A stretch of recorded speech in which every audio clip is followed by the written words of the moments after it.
Hello friends, welcome to SS teaching centre. आज के इस वीडियो में हम लोग देखेंगे प्रकाश के परावर्तन की घटना की व्याख्या हाइगेंस के तरंग सिद्धांत की सहायता से कैसे की जा सकती है। तो चलिए आगे बढ़ते हैं और हम लोग इस टॉपिक को डिटेल से समझते हैं। सबसे पहले हम लोग लेते हैं एक परावर्तक सतह जो कि आपके सामने दिख रहा है। उसके बाद हम लोग लेते हैं एक वेव फ्रंट, एक तरंगाग्र जो कि सतह से आकर टकराएगा। टकराने के बाद ये परावर्तित होकर फिर उसी माध्यम में लौट जाएगा। ये वेव फ्रंट आया जो कि समतल वेव फ्रंट है। ये इस सतह पे आपतित हो चुका है। अब इसका रिफ्लेक्शन कुछ इस तरह से होगा इस सतह के साथ और ये फिर निकल जाएगा। तो हमें ये साबित करना है कि ये जिस एंगल पे आया था, आपतित हुआ था, और जिस एंगल से ये परावर्तित हुआ था, अगर वो दोनों को हम बराबर कर देते हैं मैथमेटिकल प्रूफ के जरिए, तो हम ये साबित कर देंगे कि हाइगेंस का तरंग सिद्धांत जो है प्रकाश के परावर्तन की व्याख्या करने में सक्षम है। तो चलिए सबसे पहले उसी फिगर को एक नए तरीके से देखते हैं, 2D व्यू में देखते हैं। यहाँ आपके सामने एक परावर्तक सतह है जो कि कांच का बना हो सकता है, रिफ्लेक्टिंग सरफेस है। इस रिफ्लेक्टिंग सरफेस पर जो है कुछ प्रकाश की किरणें आकर टकरा रही है और आपको पता है प्रकाश की किरणें तरंगाग्र के लंबवत ट्रैवल करती है। तरंगाग्र के लंबवत कहने का मतलब ये प्रकाश की जो किरण है ये वाली, ये इस तरंगाग्र पे लंबवत होगी। हमने एक तरंगाग्र लिया है जो कि एक समतल तरंगाग्र है। वो इस सतह पर किसी एंगल के साथ आपतित हो रहा है और वो अपने साथ कुछ प्रकाश की किरणों को भी लेकर आया है। हमने यहाँ पे दो किरणों को लिया है, एक किरण यहाँ पर है और एक किरण यहाँ पर है, दो किरणें हैं। तो ये जो किरणें होती है ये हमेशा लंबवत रूप से चल रही होती है। किसके साथ चल रही होती है लंबवत रूप से? तो ये चल रही होती है लंबवत रूप से आपतित तरंगाग्र के साथ। किसी भी तरंगाग्र के साथ चलने वाली किरणें उस तरंगाग्र पे लंबवत होती है। ये खुद हाइगेंस ने बताया था अपने सिद्धांत में। चलिए आगे आते हैं, थोड़ा और भी बहुत कुछ देख लेते हैं। यहाँ पे हम लोग देख रहे हैं कि यहाँ जो ये आपतित किरण है और यहाँ ये जो हमारा है ये परावर्तित किरण है। ये किरण आई तरंगाग्र के साथ और ये परावर्तित होने के बाद ये जो तरंगाग्र है परावर्तित होने के बाद कुछ ऐसे लौट रहा है, इस साइड से कुछ एंगल बनाते हुए परावर्तक सतह के साथ, और ये उस वेव फ्रंट या तरंगाग्र के साथ परावर्तित होने वाली किरणें भी है। तो इस तरह से जो है हम देख पा रहे हैं कि एक वेव फ्रंट आता है, किसी परावर्तक सतह से टकराने के बाद उसका रिफ्लेक्शन होके वो निकल जाता है उसी माध्यम में। अब हम लोग कुछ और चीजें देख लेते हैं। यहाँ जो ये वाला लाइन आपको ड्रॉ होता हुआ दिख रहा है, ये हमने इस आपतन बिंदु पे एक अभिलंब डाला हुआ है। हम मान लेते हैं कि ये जो आपतित तरंगाग्र था उसका नाम हमने उसको AB दे दिया है और ये जो हमारा परावर्तित तरंगाग्र है उसका नाम हम लोग A', B' दे देते हैं। फिर पुनः मान लेते हैं कि आपतित तरंगाग्र AB परावर्तक सतह के साथ आई एंगल बना रहा है, आई कोण, और ये परावर्तित तरंगाग्र A', B', आप ये जो परावर्तक सतह है उसके साथ R कोण बना रहा है। अब हमें ये प्रूफ करना है इस फिगर में कि I इक्वल टू होना चाहिए R। यदि हम ये साबित कर देते हैं तो ये साबित हो जाएगा कि हाइगेंस का जो तरंग सिद्धांत है जिसमें कि वो प्रकाश को तरंगाग्रों के रूप में आगे बढ़ता हुआ साबित करता है, वो जो है प्रकाश के परावर्तन का जो है पालन करता है।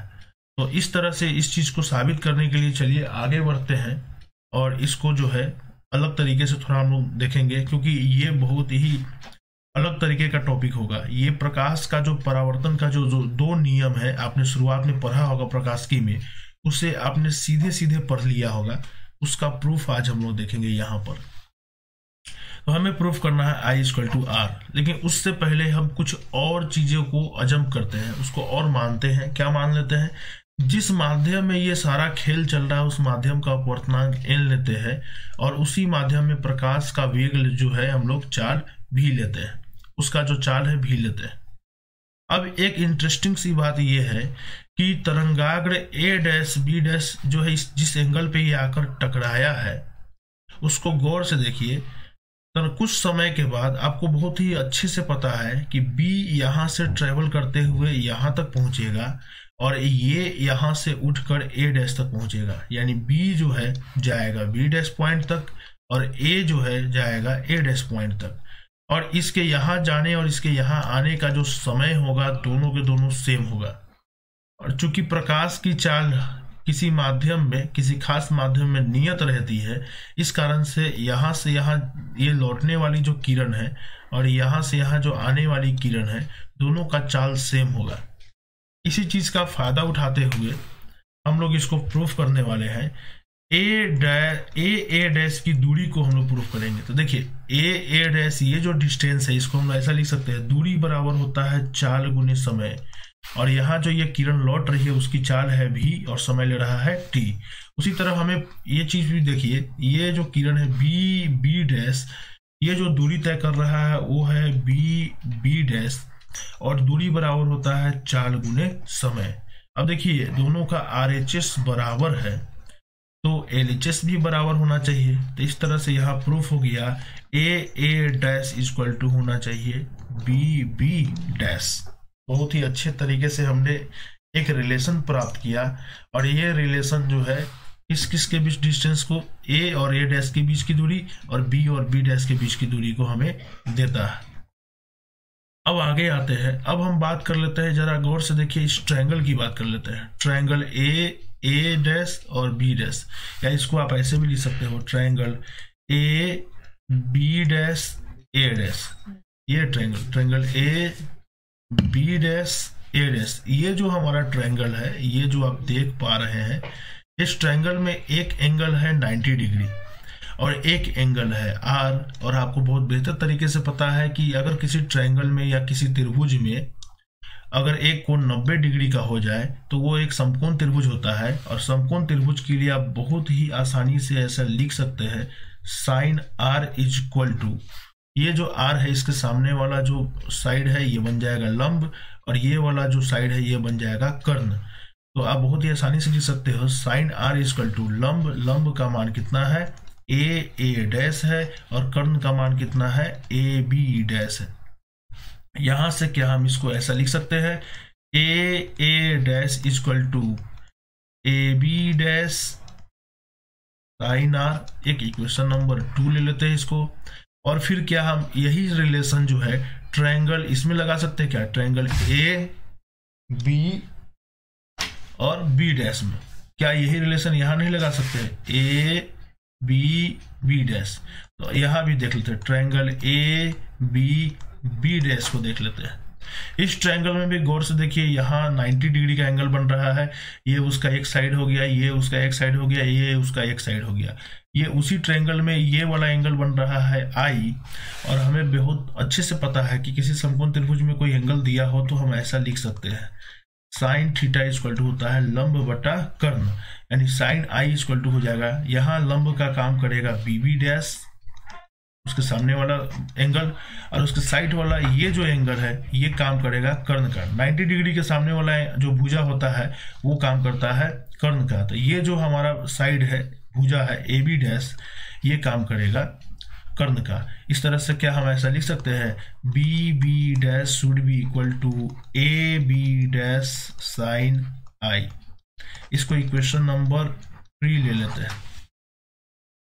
अब यहाँ पे आप गौर से देखिए, इक्वेशन नंबर 2 और 3 को अगर हम 1 में डाल दें तो हमें एक रिलेशन प्राप्त हो जाएगा। देखिए तो 1 कह रहा है ए डैश इक्वल टू है बी डैश, और हमने ए डैश और बी डैश का मान निकाल लिया है, इसको उसमें डाल देते हैं। तो जैसे ही उसमें रखेंगे इसको तो हो जाएगा A B dash sign R should be equal to A B dash sine I।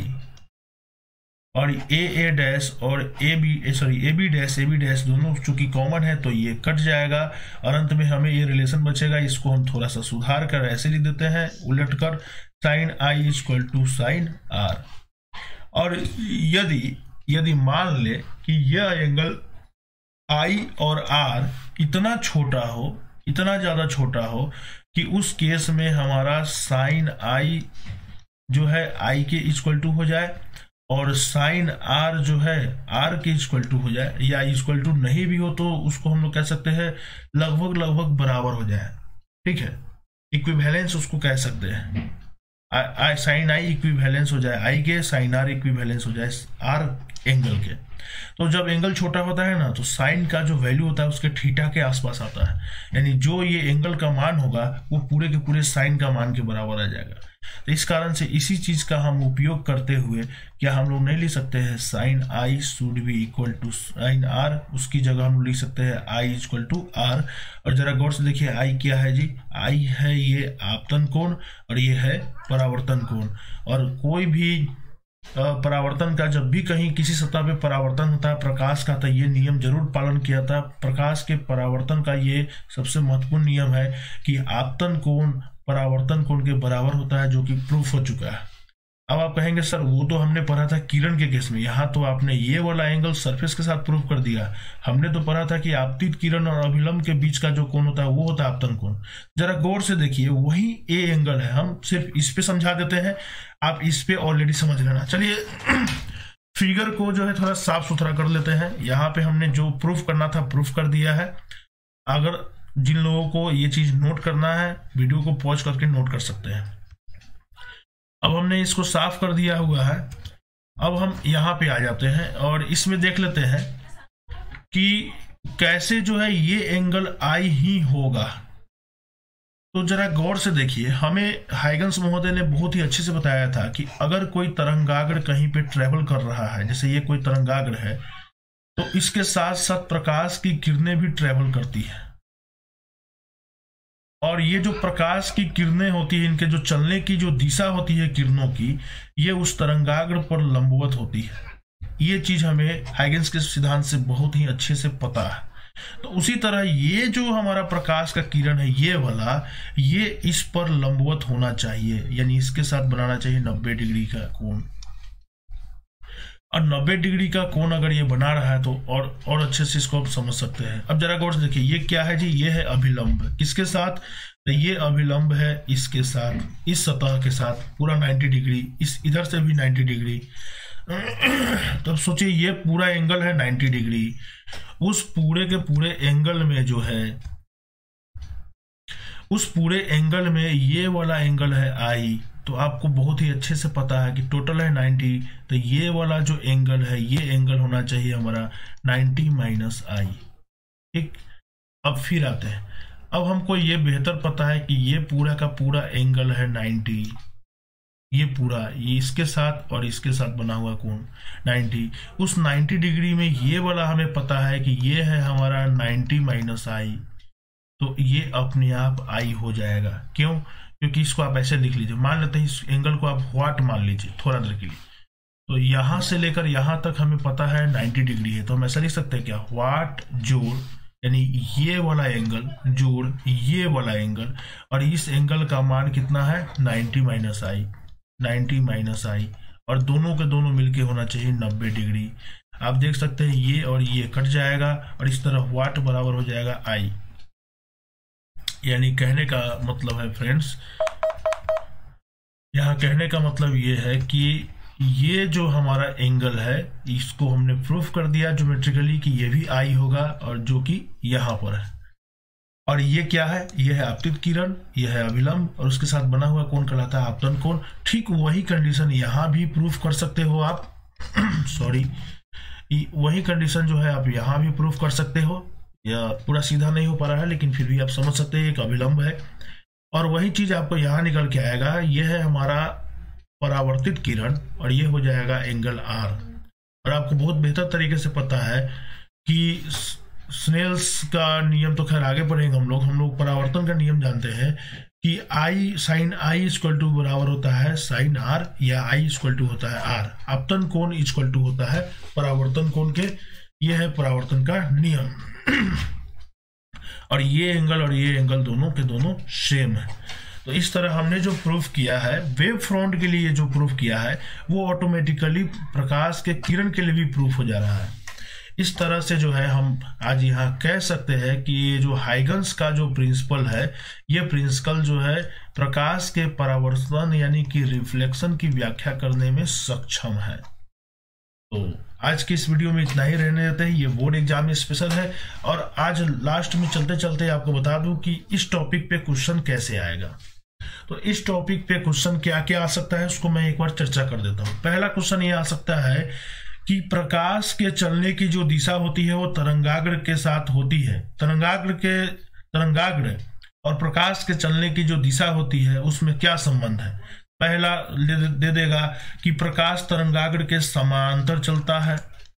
दूसरा ऑप्शन दे देगा प्रकाश तरंगाग्र यानी वेव फ्रंट के लंबवत चलता है, उसकी दिशा लंबवत होती है। दूसरा कह सकता है कि वो उसके साथ प्रकाश के चलने की दिशा और तरंगाग्र की जो सतह है या तरंगाग्र है उसके बीच का कोण हमेशा जो है 60 डिग्री होता है या इनमें से कोई नहीं होता है। आप क्या मारोगे, लंबवत होता है। ये हो गया। दूसरा 2 मार्क्स का क्वेश्चन आ सकता है कि हाइगेंस की प्रिंसिपल की सहायता से प्रकाश के परावर्तन की व्याख्या करें। 2 मार्क्स का क्वेश्चन यहां से VVI आ सकता है। इसी चीज को 5 मार्क्स में भी पूछेगा, लेकिन अकेले नहीं पूछेगा, बहुत सारे क्वेश्चंस के साथ पूछेगा। ठीक है, बोलेगा हाइगेंस के प्रिंसिपल को लिखे और उसकी सहायता से प्रकाश के परावर्तन की व्याख्या करें। इस तरह से क्वेश्चन आ सकता है 5 मार्क्स में। तो चलिए अगले टॉपिक में इसी से रिलेटेड एक और ही इंपॉर्टेंट घटना जिसका नाम है प्रकाश का अपवर्तन, उसकी व्याख्या करेंगे। तब तक के लिए धन्यवाद।